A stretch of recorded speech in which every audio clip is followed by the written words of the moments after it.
गीत जानकारी से భాగీదారీ తక్. భారతదేశంలో కేంద్ర రాష్ట్ర ప్రభుత్వాలు అణగారిన కుటుంబాలకు సహాయం అందించేందుకు అనేక పథకాలను ప్రారంభించాయి. దురదృష్టవశాత్తు ఇటువంటి పథకాలు కొంతమంది పేదలకు చేరవు. Geographic information system (GIS) enabled entitlement tracking system Geet mobile app అనేది గ్రామీణాభివృద్ధి మంత్రిత్వ శాఖ UNDP మరియు ఫౌండేషన్ ఫర్ ఎకలాజికల్ సెక్యూరిటీ యొక్క చొరవతో రూపొందించబడింది. ప్రభుత్వ పథకాల గురించి గ్రామీణ సమాజానికి సమాచారం అందించడం ఈ గీత్ యాప్ యొక్క లక్ష్యం. చిన్న సన్నకారు రైతులు, భూమి లేని కుటుంబాలు, దారిద్ర్య రేఖకు దిగువన ఉన్న వర్గాలు తమ హక్కులు, పథకాలను పొందేందుకు ఈ యాప్ ఉపయోగపడుతుంది.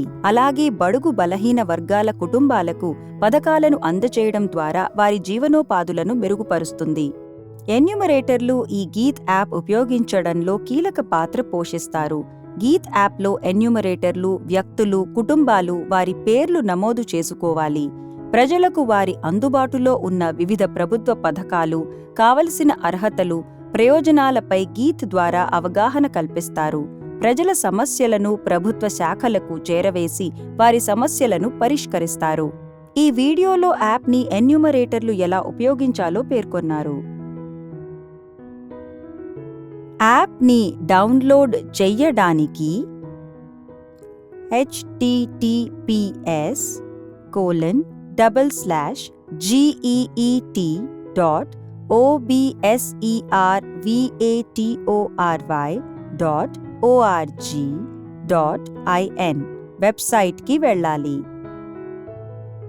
అప్పుడు మీకు Geet enumerator app, Geet public app కనపడతాయి. మనం గీత్ ఎన్యూమరేటర్ యాప్ డౌన్లోడ్ చేసుకోవాలి. గీత్ ఎన్యూమరేటర్ యాప్ క్రింద డౌన్లోడ్ పై క్లిక్ చేసిన ఎడల యాప్ డౌన్లోడ్ అవుతుంది. పోర్టల్కి లాగిన్ చేయడానికి యాప్లో నిర్వాహకుడు మీకు ఇచ్చిన యూజర్ ఐడి మరియు పాస్వర్డ్ను నమోదు చేయడం ద్వారా మీరు లాగిన్ చేయవచ్చు. లాగిన్ సమయంలో ఇంటర్నెట్ కనెక్షన్ అవసరం అని గుర్తుంచుకోండి. యూజర్ ఐడి, పాస్వర్డ్లను ఎంటర్ చేసి లాగిన్ అయితే కంటిన్యూ పై క్లిక్ చేసిన వెంటనే మీ ప్రాంతాన్ని ఎంచుకోవడానికి పేజీ తెరవబడుతుంది. ప్రతి ఎన్యూమరేటర్కు ఒక్కో గ్రామాన్ని కేటాయిస్తారు. మీకు కేటాయించిన గ్రామం వివరాలు ఎన్యూమరేటర్కు కనిపిస్తుంది. ఇక్కడ రాష్ట్రం, జిల్లా, మండలం, గ్రామం వివరాలు కనిపిస్తుంది. మీకు అప్పగించిన గ్రామాల జాబితా మాత్రమే ఇక్కడ చూస్తాము.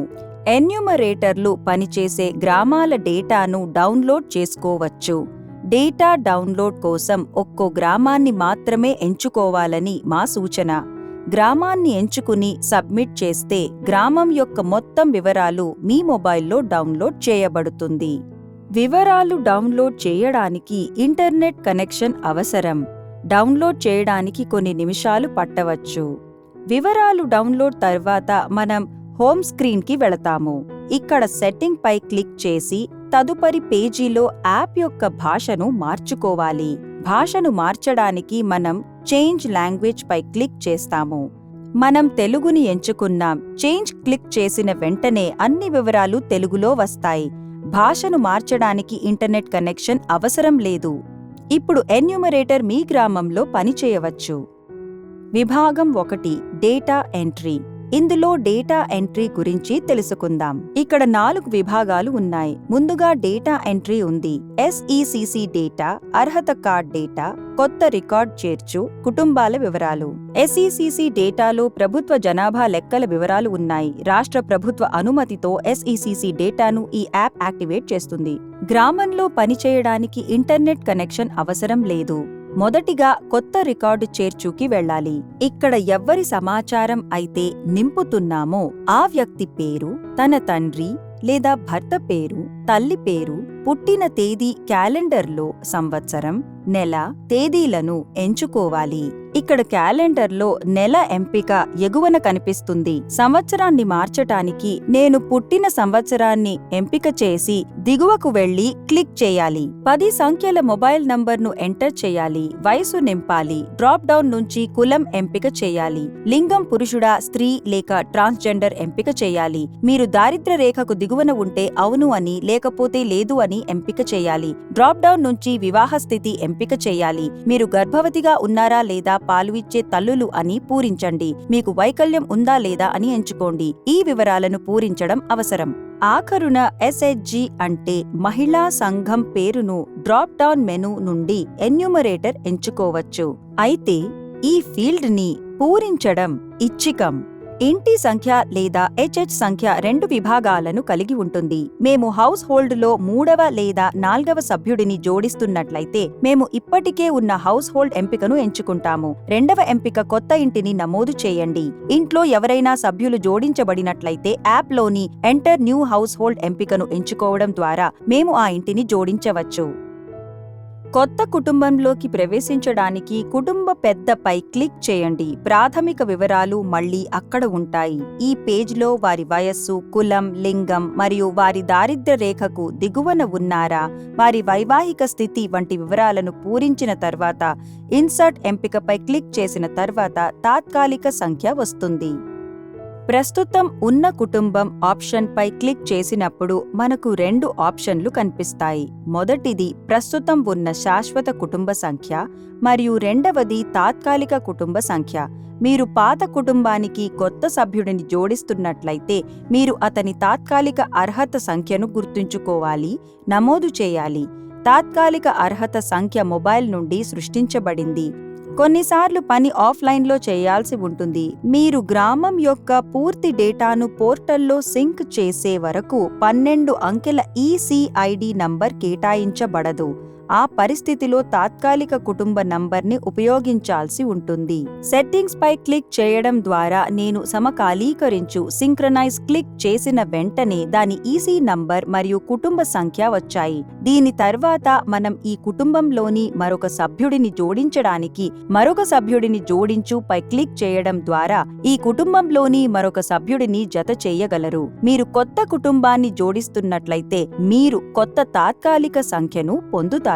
ప్రాథమిక సమాచారం కాకుండా మరింత సమాచారాన్ని జోడించవచ్చు. మీరు నిర్దిష్ట విభాగం యొక్క పథకంలోని ప్రయోజనాలను పొందాలనుకుంటే ఆ విభాగంలోని సమాచారాన్ని నమోదు చేయడం ద్వారా మీరు మీ అర్హతను తనిఖీ చేయవచ్చు. ఈ సమాచారం పథకాల ఆధారంగా 14 వర్గాలుగా విభజించబడి పంపిణీ చేయబడుతుంది. ఇవ్వబడినవే ప్రాథమిక సమాచారం, ID కార్డ్, సామాజిక భద్రత, నైపుణ్యాభివృద్ధి, పారిశుద్ధ్యం, ఆరోగ్యం మరియు పోషకాహారం, జీవనోపాధి మరియు ఉపాధి గృహాలు, స్త్రీలు మరియు పిల్లల అభివృద్ధి, బీమా మొదలైనవి. ప్రాథమిక వివరాలను పూరించిన తర్వాత గుర్తింపు కార్డు వివరాలను పూరించండి. ఆధార్ కార్డు, ఎన్నికల కార్డు వంటి రికార్డులు ID కార్డులో నమోదు చేయబడ్డాయి. ఫీల్డ్లో ఒకరి గుర్తింపు కార్డును పొందడం అంత సులభం కాదు, కాబట్టి ఈ విభాగం ప్రత్యేకంగా ఉంచబడింది. ఇప్పుడు మీరు పథకం ప్రకారం మీ అవసరానికి అనుగుణంగా డేటాను పూరించవచ్చు. కానీ మా సూచన ఏమిటంటే మీరు మొత్తం డేటాను ఫీడ్ చేస్తే మీ అర్హత గురించి యాప్ ఆటోమేటిక్ గా మీకు తెలియజేస్తుంది. అన్ని అనే ఆప్షన్ ఎంపికతో మీరు అన్ని పథకాల గురించి సమాచారాన్ని తెలుసుకుంటారు. మీ వయస్సును పూరించండి. డ్రాప్ డౌన్ మెనూ నుండి మీ కులం, లింగం ఎంచుకోండి. మీరు మగ, ఆడ లేదా లింగ మార్పిడి చేసినా, మీరు దారిద్ర్య రేఖకు BPL దిగువన ఉన్నా లేదా లేకపోయినా డ్రాప్ డౌన్ మెనూ నుండి మీ వైవాహిక స్థితిని, మీరు గర్భవతి లేదా పాలు ఇచ్చే తల్లులు ఎంచుకోండి. వైకల్యం ఉన్నా లేకపోయినా సరే విద్యాస్థాయి డ్రాప్ డౌన్ మెనూ నుండి ఎంచుకోండి. నిరక్షరాస్యుడు, చదవడం లేదా వ్రాయడం రాని వ్యక్తి. అక్షరాస్యులు కానీ ప్రాథమిక స్థాయి కంటే తక్కువ 7 సంవత్సరాల కంటే ఎక్కువ వయసు ఉన్న వ్యక్తి ఒక భాషపై అవగాహనతో చదవగలడు మరియు వ్రాయగలడు మరి 4వ తరగతి వరకే చదివాడు. ప్రాథమిక 5, 6 లేదా 7వ తరగతి ఉత్తీర్ణులైన వ్యక్తి. 9 నుంచి 12వ క్లాస్ పాస్. 10 లేదా 12 ఫెయిల్. మాధ్యమిక 10 లేదా 11వ తరగతి ఉత్తీర్ణులైన వ్యక్తి. హయ్యర్ సెకండరీ 12వ తరగతి ఉత్తీర్ణులై గ్రాడ్యుయేషన్ పూర్తి చేయని వ్యక్తి. గ్రాడ్యుయేట్ లేదా అంతకంటే ఎక్కువ గ్రాడ్యుయేషన్ పూర్తి చేసిన వ్యక్తి. ఇంటి రకం ఎన్యూమరేటర్ తప్పనిసరిగా డ్రాప్ డౌన్ జాబితా నుండి ఎంచుకోవాలి. సాధారణం కలిసి నివసించే సమూహం మరియు వారి ఆహారాన్ని సాధారణ వంటగదిలో వండుతారు.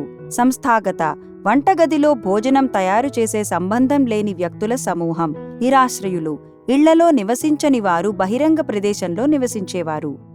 గోడల రకం గడ్డి, పొడ, వెదురు, చెక్క, తడినేల, ప్లాస్టిక్, ఇటుక, చేతితో తయారు చేసిన టైల్స్, ఇతరాలు. ప్రధాన ఆదాయ వనరులు: రోజువారీ కూలీ, వ్యవసాయేతర మరియు స్వంత వ్యాపారం, యాచించడం, చెత్త సేకరణ, విరాళం, వ్యవసాయం, ఇతరములు, ఏ పని లేదు. స్వంత భూమి, అవును లేదా కాదు. ప్రాంతం రకం, గ్రామీణం, నగరం. కడు పేద గిరిజన సమూహం, అవును లేదా కాదు. రైతు, అవును లేదా కాదు. వార్షిక ఆదాయం, వివరాలను నింపండి. పశువులు, అవును లేదా కాదు. బ్యాంక్ అకౌంట్, అవును లేదా కాదు. మీరు మీ అర్హత ప్రమాణాల కోసం నిర్దిష్ట సబ్జెక్ట్ హెడ్కి సంబంధించిన స్కీమ్ల గురించి సమాచారాన్ని చూడాలనుకుంటే ఆ సబ్జెక్ట్ హెడ్లో అవసరమైన సమాచారాన్ని పూరించండి. రీసెట్ ఎంపిక తప్పును సరిదిద్దడానికి మరియు మళ్లీ నమోదు చేయడానికి మిమ్మల్ని అనుమతిస్తుంది. మీరు ఇన్సర్ట్ ఎంపికను ఉపయోగించి డేటాను సేవ్ చేయవచ్చు. ఎంటైటిల్మెంట్ కార్డ్ వ్యక్తిగత మరియు గృహ డేటా రెండింటినీ కలిగి ఉంటుంది. ఇది వ్యక్తి మరియు కుటుంబం రెండింటికి యొక్క ప్రత్యేక ఐడిని కలిగి ఉంటుంది. రెండూ కూడా ఒకదానితో ఒకటి ముడిపడి ఉంటాయి. ఎంటైటిల్మెంట్ కార్డ్ డేటాను క్లిక్ చేయడం ద్వారా మేము 3 ఎంపికలను పొందుతాము: వ్యక్తి, కుటుంబం మరియు మరణించిన వ్యక్తి యొక్క రికార్డ్. వ్యక్తిగతంపై క్లిక్ చేయడం ద్వారా ఎన్యూమరేటర్ గీత్ యాప్లో అన్ని వ్యక్తిగత రికార్డులను చూడవచ్చు. శోధన టెక్స్ట్ బాక్స్లో ఈసీ నంబర్, తండ్రి లేదా భర్త పేరు వంటి వివరాలను నమోదు చేయడం ద్వారా వినియోగదారుడు రికార్డులను శోధించవచ్చు. వినియోగదారుడు పైన ఉన్న 3 చుక్కలను ఉపయోగించి రికార్డులను కూడా క్రమబద్ధీకరించవచ్చు. కుటుంబంపై క్లిక్ చేయడం ద్వారా ఎన్యూమరేటర్ గీత్ యాప్లోని అన్ని కుటుంబాల రికార్డులను చూడగలరు. ఎన్యూమరేటర్ డ్రాప్ డౌన్లో టెక్స్ట్ నమోదు చేయడం ద్వారా కుటుంబ రికార్డులను తనిఖీ చేయవచ్చు. ఎన్యూమరేటర్ కుటుంబ సమాచారాన్ని కూడా అప్డేట్ చేయవచ్చు. మీరు ఏదైనా ఒక వ్యక్తి లేదా ఇంటికి సంబంధించిన రికార్డులను చూడవచ్చు. యాప్లో చనిపోయిన వ్యక్తిని రికార్డ్ చేయడం చాలా ముఖ్యం. మొదటి దశ, యాప్లో మరణించిన వ్యక్తిని రికార్డ్ చేయడానికి ప్లస్ బటన్పై క్లిక్ చేయండి. రెండవ దశ, మరణించిన వ్యక్తి యొక్క ఈసీ నంబర్ను నమోదు చేయండి. నేను టెంపరరీ ఎలిజిబిలిటీ నంబర్కి వెళ్లి 4వ నంబర్ని క్లిక్ చేయగానే అది నన్ను అడుగుతోంది. ప్రదీప్ జీ ఎవరి తల్లి పేరు సీత మరియు తండ్రి పేరు విజయ్. అతను మరణించిన తేదీని యాప్ అడుగుతోంది. నేను మరణించిన తేదీని నమోదు చేశాను. దశ 3, మరణ ధృవీకరణ పత్రంతో ఇచ్చిన నంబర్ను నమోదు చేయండి. తర్వాత ఫోటో క్యాప్చర్ ఆప్షన్పై క్లిక్ చేసి డెత్ సర్టిఫికెట్ ఫోటోను అప్లోడ్ చేయండి. ఆ తర్వాత ప్రతిదీ సేవ్ చేయడానికి సేవ్ పై క్లిక్ చేయండి. మరణించిన వ్యక్తి యొక్క రికార్డులు అన్ని అర్హత జాబితాల నుండి తీసివేయబడతాయి. అతని పేరు ట్రాకింగ్ రిజిస్టర్లో కూడా కనిపించదు. వారి పేరు మరియు రికార్డులు ప్రత్యేక రిజిస్టర్లోకి వెళతాయి. చాలాసార్లు ఒక కుటుంబంలోని కొందరు సభ్యులు పెద్ద కుటుంబం నుండి తమను తాము వేరు చేసుకోవాలని కోరుకుంటారు. కుటుంబాన్ని షేర్ చేయడానికి హోమ్ స్క్రీన్ పై హౌస్ హోల్డ్ స్ప్లిట్ పై క్లిక్ చేయండి. మొదటి దశ, కుటుంబాన్ని కనుగొనడానికి దాని హెచ్హెచ్ నంబర్ను లేదా తాత్కాలిక నంబర్ను నమోదు చేయండి. ఉదాహరణకు, మేము ఈ కుటుంబంలోని తాత్కాలిక ఇంటి నంబర్ 3 పై క్లిక్ చేసినప్పుడు తాత్కాలిక హెచ్హెచ్ నంబర్ 3కి 2 వ్యక్తులు కేటాయించబడ్డారని మేము చూశాము. ఒకరు సందేశ్, మరొకరు మహేష్. రెండవ దశ, ఇద్దరి పేర్ల దగ్గర ప్లస్ గుర్తు ఉంది. నేను ప్లస్ గుర్తును క్లిక్ చేసిన వెంటనే అది మైనస్ గుర్తుగా మారింది. అంటే సందేశ్ ఇంటి నుండి మహేష్ దూరంగా కొత్త ఇంటికి వెళ్లాడు. ఇప్పుడు కొత్త ఇంటి నంబర్ సృష్టించబడుతుంది. దశ 3, నేను సేవ్ పై క్లిక్ చేస్తాను. మనం కొత్త కుటుంబం యొక్క శాశ్వత ఇంటి నంబర్ను చూడగలుగుతాము మరియు కుటుంబ విభజన విజయవంతమైందని నిర్ధారిస్తూ సందేశాన్ని కూడా అందుకుంటాము. విభాగం 2, పథకాలు. ఈ విభాగంలో మనం పథకాల గురించి తెలుసుకుందాం. స్కీమ్ అర్హత. మీరు ఫైండ్ స్కీమ్ ఎలిజిబిలిటీ పై క్లిక్ చేసినప్పుడు 2 ఆప్షన్లు కనిపిస్తాయి: స్కీమ్ ఫర్ ఇండివిడ్యువల్ మరియు స్కీమ్ ఫర్ ఫ్యామిలీ. ఇందులో మనం ఒక వ్యక్తి యొక్క ప్లాన్లు శోధించవచ్చు మరియు విభిన్న ప్రణాళికలను ఎంచుకోవచ్చు, లేదా మీరు ఆల్ బటన్ పై క్లిక్ చేయడం ద్వారా అన్ని ప్లాన్లు తనిఖీ చేయవచ్చు. మనం ఈసీ నంబర్ లేదా తాత్కాలిక నంబర్ని నమోదు చేసి సర్చ్ పై క్లిక్ చేసిన విధంగా స్కీమ్ వాటి అర్హతను బట్టి స్కీమ్లు జాబితాలో కనిపిస్తాయి. మీకు అర్హత సంఖ్య లేకపోతే మీరు ఏదైనా స్కీమ్కి వెళ్లి అర్హతను నేరుగా తనిఖీ చేయవచ్చు. ఇంటికి తగిన పథకాలను కనుగొనడానికి కూడా అదే పద్ధతిని అనుసరించండి. విభాగం 3, ఎంటైటిల్మెంట్ ట్రాకింగ్. ఈ విభాగంలో మనం ట్రాకింగ్ గురించి తెలుసుకుందాం. ఎంటైటిల్మెంట్ ట్రాకింగ్ వ్యక్తిగతం. ఎంటైటిల్మెంట్ ట్రాకింగ్కు యాక్సెస్ చేయడానికి హోమ్ స్క్రీన్లో అర్హత ట్రాకింగ్ దిగువన ఉన్న వ్యక్తిగత బటన్ను క్లిక్ చేయండి. మీ ఈసీ నంబర్ లేదా తాత్కాలిక ఈసీ నంబర్ను నమోదు చేసి సబ్మిట్ బటన్పై క్లిక్ చేయండి. యాప్ డేటా బేస్కు సంబంధించిన అన్ని స్కీమ్లు 2 భాగాలుగా చూపుతుంది: అర్హత లేదా అర్హత గల పథకాలు, అనర్హులు లేదా అనర్హమైన పథకం. నేను వ్యక్తిపై క్లిక్ చేశాను. తాత్కాలిక అర్హత సంఖ్యను నమోదు చేయగా సోహన్ సమాచారం కనిపించింది. ఇందులో 2 విభాగాలున్నాయి: ఒకటి అర్హత ఉన్న పథకాలు మరియు మరొకటి అర్హత లేని పథకాలు. మేము ఎంచుకున్న ప్లాన్ చీకటిగా మారుతుంది. సోహన్ ఏ ప్లాన్కు అర్హత పొందాడనే సమాచారం ఇక్కడ చూపబడింది.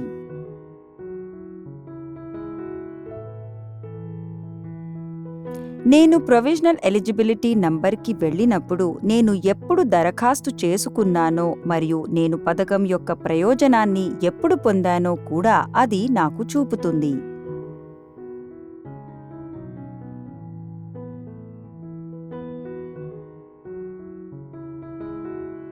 అర్హత లేని స్కీమ్లపై క్లిక్ చేయడం ద్వారా వ్యక్తికి అర్హత లేని అన్ని స్కీములు చూపబడతాయి. అర్హత లేని స్కీమ్లు ఆ స్కీమ్లు లిస్ట్లో ఉంచబడ్డాయి. తద్వారా విజయ్ ఈ రోజు ఈ స్కీమ్లకు అర్హత పొందకపోయినా భవిష్యత్తులో ఆ స్కీమ్కు అతను అర్హత పొందవచ్చేమో ఎవరికి తెలుసు.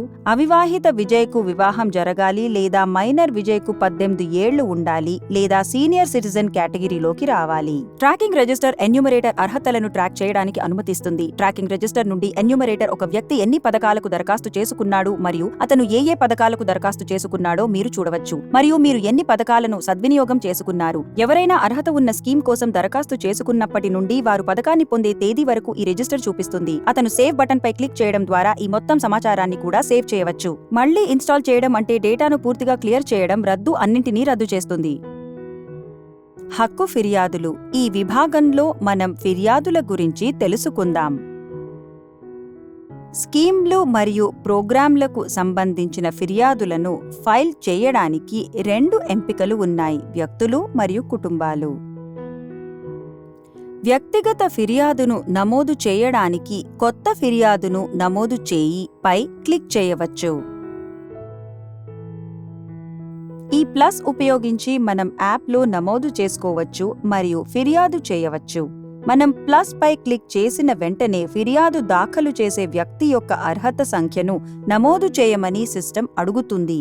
మీరు అర్హత సంఖ్యను నమోదు చేయడం ద్వారా కొత్త ఫిర్యాదును ఫైల్ చేయవచ్చు. ఈ విధంగా మీరు గృహ సంబంధిత పథకాల గురించి ఫిర్యాదును దాఖలు చేయవచ్చు. అప్పుడు ఎన్యూమరేటర్ అర్హత కార్డు నంబరు నమోదు చేసి వ్యక్తి ఫిర్యాదు చేయాల్సిన స్కీమ్ను ఎంచుకోవాలి. డ్రాప్ డౌన్ పై క్లిక్ చేయడం ద్వారా మీరు అన్ని గెలుచుకోగల స్కీమ్లు చూడవచ్చు. నేను ప్రధానమంత్రి సురక్ష యోజనకు సంబంధించి ఫిర్యాదు చేయాలనుకుంటే నేను ఇక్కడ లాడ్జ్ ఫిర్యాదుపై క్లిక్ చేసి ఫిర్యాదు చేశాను. పథకం యొక్క పాక్షిక ప్రయోజనాలు పొందుతున్నప్పుడు మాత్రమే, కాబట్టి నేను ఇక్కడ క్లిక్ చేశాను. సర్టిఫికెట్ యొక్క ఫోటోను అప్లోడ్ చేయమని యాప్ మమ్మల్ని అడుగుతుంది.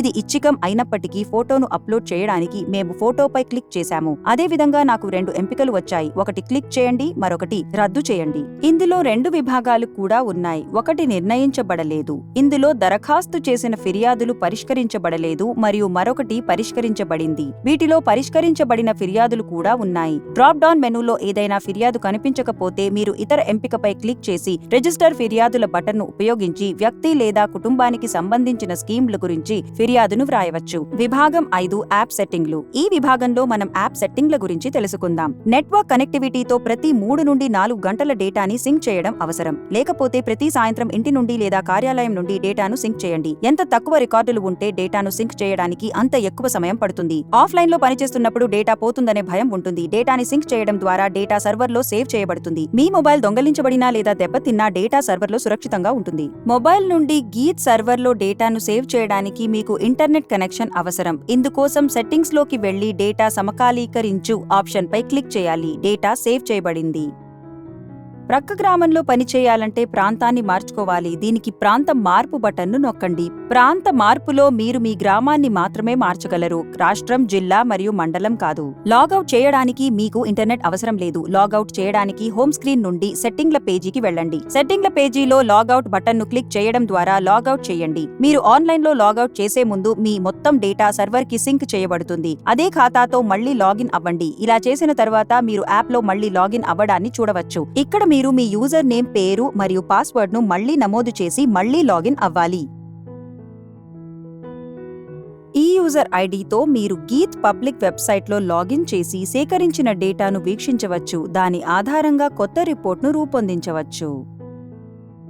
గుర్తుంచుకోండి, అప్పుడప్పుడు మీకు అవకాశం వచ్చినప్పుడు డేటాను సింక్ చేయండి. ఇలా చేయడం వల్ల డేటా సర్వర్లో భద్రంగా ఉంటుంది. డేటాను సేవ్ చేయడానికి ఇంటర్నెట్ కనెక్షన్ అవసరం. మన వెబ్సైట్ https://geet.observatory.org.in